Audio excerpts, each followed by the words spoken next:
तेरे संसार की हालत क्या हो गई भगवान, कितना बदल गया। जी हाँ दोस्तों, आज के इस वीडियो में हम बात करेंगे एक ऐसे अभिनेता की जिन्होंने फिल्मों में नायक की भूमिका निभाने के बाद खलनायक बनकर बेजोड़ काम किया। I will ask you a very simple question. As a police officer, how will you tackle an imposter? एक ऐसी बैरिटोन आवाज वाला खलनायक जिसने फिल्मों में विलन के इमेज को ही बदल कर रख दिया।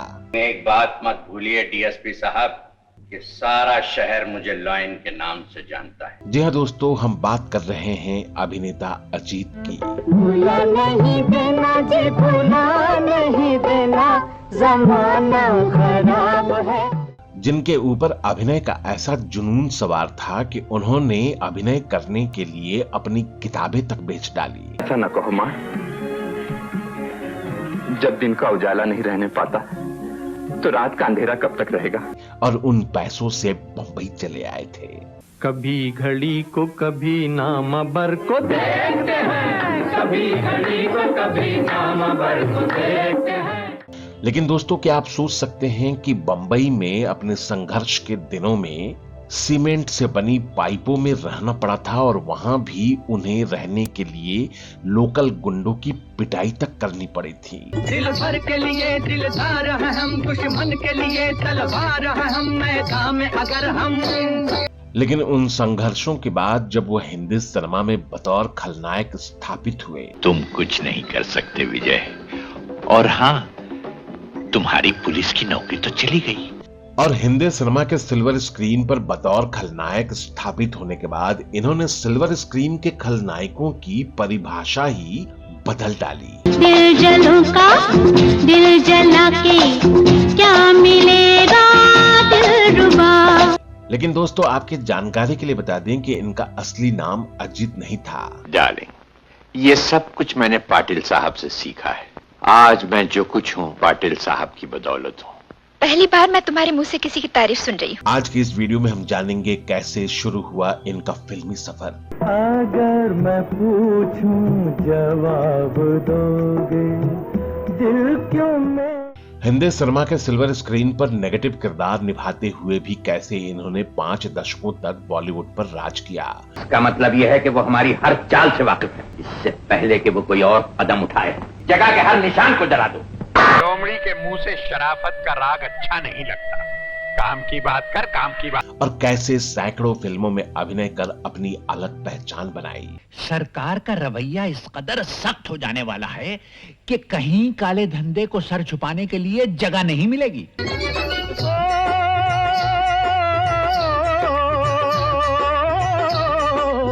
तो बने रहिए हमारे साथ आज के इस दिलचस्प वीडियो में। नमस्कार दोस्तों, मैं हूं विजय पांडे और आप देख रहे हैं golden moments with Vijay Pandey.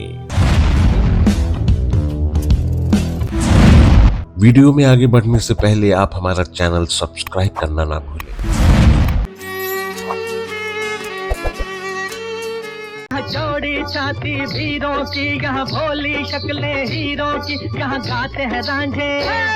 जी हाँ दोस्तों, अजीत साहब एक ऐसे कलाकार जिसने हर दिल को जीत लिया, इसलिए इन्हें अजीत कहा गया।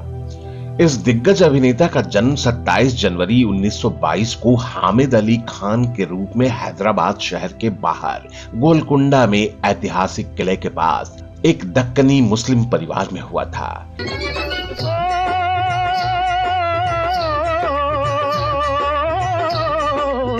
ये परिवार पश्तूनों के बेरोजाई कबीले से ताल्लुक रखता था। इनके पिता बशीर अली खान हैदराबाद में निजाम की सेना में काम करते थे और इनकी मां सुल्तान ज़ेहन बेगम घर संभाला करती थीं। हामिद अली खान साहब का एक छोटा भाई और 2 छोटी बहनें थीं। हामिद अली खान साहब अपनी शुरुआती पढ़ाई आंध्र प्रदेश के वारंगल जिले के सरकारी जूनियर स्कूल से पूरी की थी। उन्होंने अपनी पढ़ाई के दौरान खेल कूद में भी भाग लेना शुरू कर दिया था। ये फुटबॉल के बहुत अच्छे खिलाड़ी थे और कई मैच भी जीते थे। उन दिनों इनकी कद काठी और खूबसूरत चेहरे को देखकर इनके सारे दोस्त और टीचर तक उन्हें फिल्मों में काम करने के लिए प्रेरित करते थे। कौन जगत में अपना खजाना हर की तरह लुटाएगा, इस जग में भगवान का झंडा कभी न झुकेगा। हामिद अली खान साहब के पिता चाहते थे कि वो पढ़ लिख कर डॉक्टर या वकील बने, जैसा अमूमन हर पिता की चाहत होती है। लेकिन हामिद अली खान साहब को कहां पढ़ाई में रुचि थी। उनका मन तो फिल्मों का सपना लिए वो बेमन से ही पढ़ाई कर रहे थे। एक दिन उनके प्रोफेसर ने गुस्से में आकर उन्हें बोल ही दिया कि अपने पिता की तरह सेना में भर्ती हो जाओ या फिल्मों में चले जाओ, पढ़ाई तुम्हारे बस की बात नहीं है। प्रोफेसर साहब की बातों का हामिद अली पर गहरा असर हुआ। अब उन्हें लगने लगा कि क्यों ना बंबई जाकर अपने सपनों को पूरा किया जाए। हामिद अली साहब पढ़ाई में तो जो थे वो थे ही, लेकिन आपको जानकर हैरानी होगी दोस्तों कि हामिद अली साहब को बोलचाल में कई भाषाओं का ज्ञान था। उन्हें तमिल, तेलुगु, हिंदी, अरबी और फारसी भी बोलने आती थी। यहाँ ये बात करना गौरतलब है दोस्तों कि जहाँ हामिद अली साहब जिस कॉलेज में पढ़ा करते थे, उसी कॉलेज में उनके सीनियर थे पीवी नरसिम्हा राव, जो आगे चलकर भारत के प्रधानमंत्री बने। हामिद अली की फिल्मों में काम करने की इच्छा जब इच्छा शक्ति में परिवर्तित हुई तो हामिद अली साहब ने अपने सपनों को पूरा करने की ठान ली और ऐसे में काम आई उनकी कॉलेज की किताबें। उन्होंने अपनी सारी किताबें 113 रुपए में बेच दिया और बिना किसी को बताए बंबई चल दिए।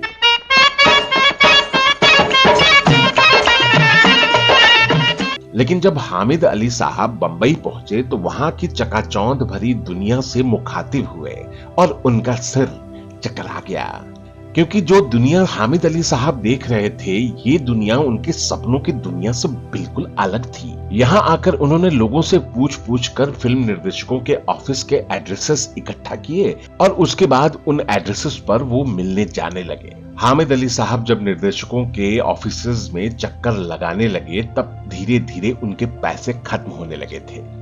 उन्हें खाने से लेकर रहने तक की दिक्कत होने लगी। उन दिनों मोहम्मद अली रोड पर कुछ बड़े सीमेंट के पाइपों में गरीब लोग रहा करते थे और आपको जानकर हैरानी होगी कि हामिद अली साहब का एक समय के लिए वो पाइप ही ठिकाना बन गया। हालांकि अभी भी दिक्कतें कम नहीं हो रही थी दोस्तों। लोकल गुंडे अक्सर वहां हफ्ता वसूली के लिए आया करते थे। एक दिन उनका सामना हामिद अली साहब से हो गया और वो हफ्ता मांगने लगे। दरअसल जो उन्हें पैसे नहीं देता था, गुंडे उन्हें पीट कर निकाल देते थे उन सीमेंट के पाइपों से। ये सब देख हामिद अली साहब को गुस्सा आ गया और उन्होंने बदमाशों की जबरदस्त पिटाई कर दी। ये एक ऐसी घटना थी जिससे वहां रह रहे लोगों के बीच हामिद अली साहब की काफी इज्जत बढ़ गई और वो उन्हें अक्सर चाय पिलाने लगे और खाना भी खिलाने लगे।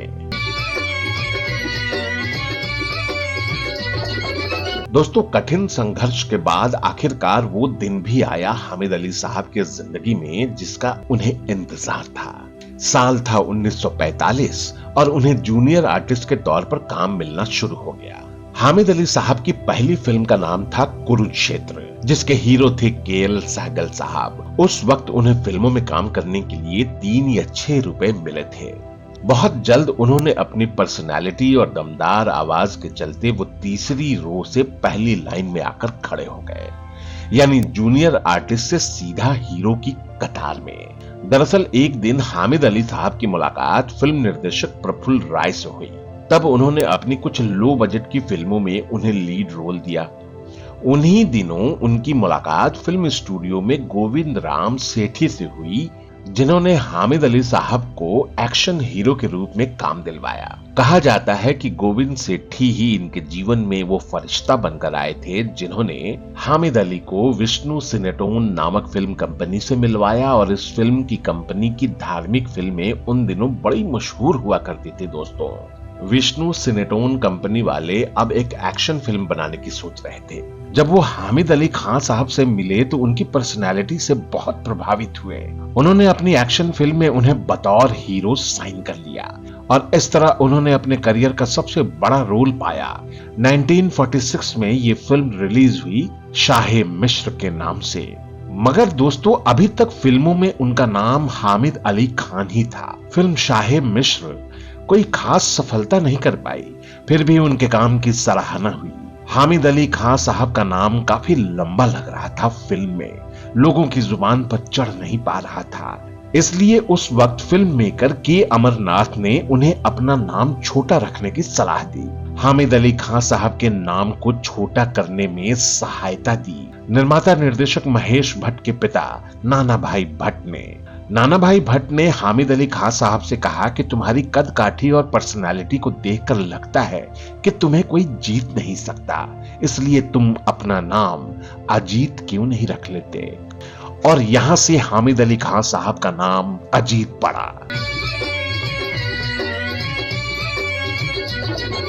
दोस्तों, अजीत साहब की पहली फिल्म भले ही ना चली, मगर उनका अलग आवाज और दमदार अभिनय क्षमता से उनके पास अब फिल्मों की लाइन लगी थी। दोस्तों, इतनी सारी फिल्में करने के बाद अभिनेता अजीत की किस्मत साथ नहीं दे रही थी जितना उन्हें उम्मीद थी। अभिनेता अजीत की बहुत सी फिल्में फ्लॉप रहीं और उनमें से कुछ सफल भी रहीं। अगर तुम ना कर दोगी तो मैं पहाड़ पर से कूदकर अपनी जान दे दूंगा। बोलो तुम्हारा क्या फैसला है? कभी ना करेंगे बाबू? मैं समझ गया। दोस्तों, साल 1953-54 की अगर बात करें तो फिल्म नास्तिक में एक गाना फिल्माया गया।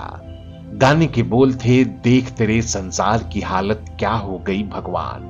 ये चर्चित गाना अभिनेता अजीत पर फिल्माया गया। इस फिल्म को आई.एस. जौहर ने निर्देशित किया था और फिल्म में अजीत के साथ अभिनेत्री नलिनी जयवंत मुख्य भूमिका में थी। अजीत अब ज्यादा परेशान रहने लगे थे क्योंकि उन्हें फिल्में तो मिल रही थी मगर फिल्मों को सफलता नहीं मिल रही थी। अजीत साहब ने अपने एक इंटरव्यू में बताया था कि अगर आपकी फिल्में सिल्वर जुबली होती हैं तो आप एक सफल अभिनेता माने जाओगे, लेकिन फिल्म नहीं चल पाए तो आपका अभिनय कितना भी दमदार क्यों न हो, लोग आपको नकार ही देते हैं। और दोस्तों, अजीत साहब की बात कहीं ना कहीं बहुत सच दिखती है क्योंकि धीरे धीरे नायक की भूमिका अजीत साहब को कम मिलने लगी तो अजीत साहब ने अब सह नायक की भूमिका निभाना शुरू कर दिया। और उदाहरण के लिए साल 1957 में आई बी.आर. चोपड़ा की फिल्म नया दौर में दिलीप कुमार के साथ सह नायक की भूमिका में अजीत साहब ही थे। साल 1960 की फिल्म मुगले आजम में अजीत साहब दिलीप कुमार के साथ एक बार फिर नजर आए। उन्होंने दुर्जन सिंह का किरदार बखूबी निभाया था जो लोगों को आज भी याद है। इसके बावजूद भी अजीत साहब को फिल्मों में काम मिलना कम हो रहा था। दोस्तों, एक दौर ऐसा भी आया जब उनके पास कोई काम ही नहीं था और वो बहुत परेशान हो गए थे। उसी परेशानी में अजीत साहब अपने जिगरी दोस्त राजेंद्र कुमार यानी जुबली कुमार के साथ एक होटल में बैठे थे। उनके साथ एक प्रोड्यूसर डायरेक्टर प्रकाश राव भी थे। राजेंद्र कुमार साहब ने कहा कि उनकी अगली फिल्म सूरज में अजीत को भी काम दे दें। इस पर प्रकाश राव ने कहा कि वो विलन का रोल कर ले। अजीत साहब अपने दोस्त राजेंद्र कुमार को मना नहीं कर पाए और उन्होंने हाँ कर दी और इस तरह अजीत साहब का फिल्मों में विलन बनने की भूमिका तैयार हो गई।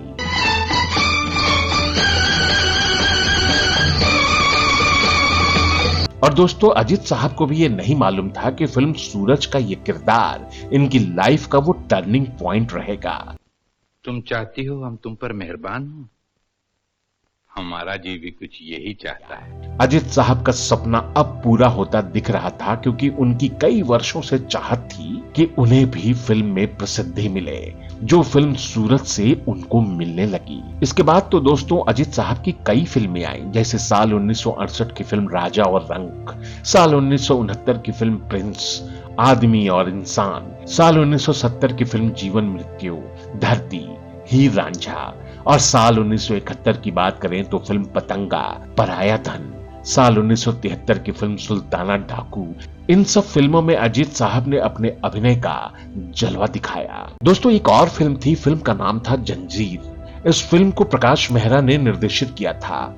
उन्होंने अजीत के तौर पर एक ऐसे विलन को पेश किया जो अभी तक हिंदी सिनेमा ने देखा ही नहीं था। बड़ा जी चाहता था आपसे मिलने को, बहुत तारीफ सुनी है आपकी, अक्सर अखबारों में भी आपका नाम पड़ा है। उनका ये चिल रहने वाला डॉन किरदार लोगों को बहुत पसंद आया। दोस्तों, फिल्म जंजीर के साथ जुड़ा हुआ एक किस्सा बताया था अजीत साहब ने। धर्मदयाल तेजा का जो किरदार था इस फिल्म में, वो मैंने कुछ ऐसे लोगों से लिया जो सफेद बाल रखते थे और स्टाइलिश भी थे। उन्हें देखकर मुझे लगता था कि ऐसा किरदार भी फिल्मों में होना चाहिए। उन्होंने ये सारे बातें अपने किरदार में उतार दी थी। फिल्म के निर्देशक प्रकाश मेहरा ने कहा था कि अजीत को लगता था कि फिल्म में विलन बहुत ज्यादा चिल्लाते हैं, तो क्यों ना इस बार ऐसा विलन पेश किया जाए जो मीठा बोलता हो और दिल का बहुत कठोर हो। उसका अंदाज किसी राजा की तरह होना चाहिए। और इस तरह अजीत साहब द्वारा निभाया गया धर्मदयाल तेजा का किरदार हमेशा हमेशा के लिए यादगार बन गया।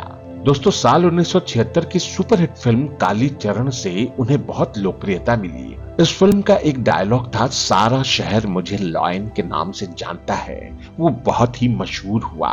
इसके बाद तो फैंस के साथ साथ इंडस्ट्री के लोग भी उन्हें लॉयन ही कहकर पुकारने लगे।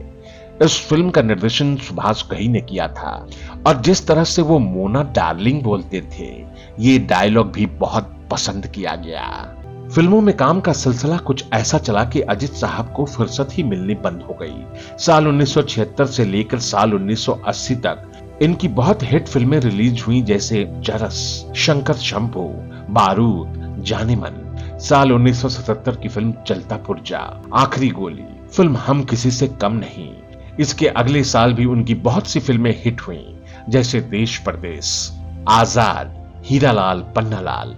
दोस्तों, इन सभी फिल्मों में अजीत साहब का अभिनय बेजोड़ रहा और अब तक वह एक लेजेंडरी एक्टर बन चुके थे। अजीत साहब की खलनायकी से भारतीय सिनेमा में एक नया चलन शुरू हो गया कि उनके किरदारों को हमेशा सफेद सूट, चेक सूट, सफेद जूते और आंखों पर सनग्लास लगाए बहुत सी एक्सेसरीज, ज्वेलरी पहने हुए दिखाया गया, जो अधिकतर फिल्मों में सोने के बिस्किट की तस्करी करते हुए दिखाया गया। अजीत साहब फिल्मों में अधिकतर गैंग लीडर बने। प्रेम चोपड़ा, रंजीत, सुजीत कुमार और कादर खान जैसे कलाकारों के अक्सर देखा गया कि वह अजीत के गिरोह में साथियों के नाम रॉबर्ट, पीटर और माइकल इसी टाइप के हुआ करते थे। अजीत साहब दिनों दिन विलन के तौर पर फेमस होते चले जा रहे थे और ऐसे में उनके ऊपर काम का प्रेशर इतना ज्यादा बढ़ गया था कि वो बहुत ज्यादा स्मोकिंग भी करने लगे थे। कई दफा उनको 3-3 शिफ्टों में काम करना पड़ा, क्योंकि अब उनकी उम्र 55 साल की हो चली थी। उन्हें ये सब सूट नहीं कर रहा था, लेकिन वो शिद्दत के साथ अभिनय करते जा रहे थे। दोस्तों, 80 के दशक में जिन्होंने बहुत सी सुपरहिट फिल्मों में काम किया, उनकी कुछ हिट फिल्में राम बलराम, सुल्ताना डाकू, रजिया सुल्तान, राज तिलक आदि रही। ऐसे में काम का बढ़ता प्रेशर अजीत साहब के दिल की बीमारी तक ले गया। उन्हें अपने दिल के इलाज के लिए 90 के दशक के अंत में अमेरिका भी जाना पड़ा। वहां इनके दिल की बाईपास सर्जरी की गई। उन दिनों अजीत साहब अपने करियर की ऊंचाइयों पर थे, लेकिन जैसे ही वापस आए उन्होंने फिल्मों में काम करना बंद कर दिया। इसके बाद तो वो बंबई से हैदराबाद शिफ्ट हो गए। उन्होंने हमेशा मीडिया को शुक्रिया कहा। वे कहते थे कि मीडिया ने ही उन्हें लोकप्रिय बनाया है। दोस्तों, 90 के दशक में उन्होंने दोबारा फिल्मों में वापसी करने का फैसला लिया। साल 1992 में अजय देवगन की फिल्म जिगर में बाबा ठाकुर का किरदार निभाया, जो बहुत ही खासा यादगार रहा। साल 1994 की बात कर लें तो उन्होंने कई फिल्मों में काम किया। उनकी अंतिम दौर की फिल्में थी आदमी, आग गले लग जा, बेताज बादशाह, संजय दत्त की फिल्म आतिश। कहानियां को ये डबल क्रास बहुत महंगा पड़ेगा। नवाब बेटे, तुम फिक्र न करो, मैंने आदमी भेज दिए हैं ये और देवानंद साहब की फिल्म गैंगस्टर। दोस्तों, अजीत साहब की आखिरी फिल्म रही निर्देशक महेश भट्ट की फिल्म 1994 में आई थी। फिल्म का नाम था क्रिमिनल। अजीत साहब की निजी जिंदगी के बारे में बात करें तो उन्होंने लाइफ में 3 शादियां की। पहली शादी उन्होंने एंग्लो इंडियन महिला से की थी, लेकिन अलग अलग धर्मों के होने के कारण कुछ समय बाद उनकी शादी टूट गई। इसके बाद उन्होंने एक घरेलू महिला शाहिदा से शादी की। ये शादी भी उनके परिवार वालों ने तय की थी। दोस्तों, इसी शादी के बाद उन्हें 3 बेटे हुए, जिनका नाम जाहिद अली खान, शाहिद अली खान और आबिद अली खान है। फिर पत्नी शाहिदा की मौत के बाद उन्होंने तीसरी शादी की, जो कि लव मैरिज थी। उनकी तीसरी पत्नी का नाम सारा खान था। दोस्तों, अजीत साहब की सारा खान से शादी के बाद 2 बेटे हुए, जिनका नाम शहजाद खान और अरबाज अली खान। दोस्तों, अजीत साहब ने अपने करियर में 200 से भी ज्यादा फिल्मों में काम किया और 22 अक्टूबर 1998 को उन्होंने इस दुनिया को हमेशा हमेशा के लिए अलविदा कह दिया। अजीत साहब ने हैदराबाद में ही अपनी अंतिम सांसें ली थीं। अजीत साहब का हिंदी सिनेमा में योगदान को कभी भुलाया नहीं जा सकता। अभिनेता अजीत साहब को हमारा सलाम। Smart boy. दोस्तों, हमारा ये वीडियो आपको कैसा लगा हमें कमेंट बॉक्स में जरूर बताइएगा। अगर आप इसी वीडियो के माध्यम से हमारे चैनल से जुड़े हैं तो हमारे चैनल को सब्सक्राइब करना ना भूलें। आप अपनी राय या फरमाइशें हमें ईमेल भी कर सकते हैं। हमारा ईमेल आईडी है goldenmomentswithvijaypandey@gmail.com। आप अपने इस दोस्त और होस्ट विजय पांडे को दीजिए विदा। अगले वीडियो में हम फिर हाजिर होंगे ऐसे ही किसी नायाब फनकार के नायाब किस्से को लेकर। तब तक के लिए नमस्कार, धन्यवाद, शुक्रिया।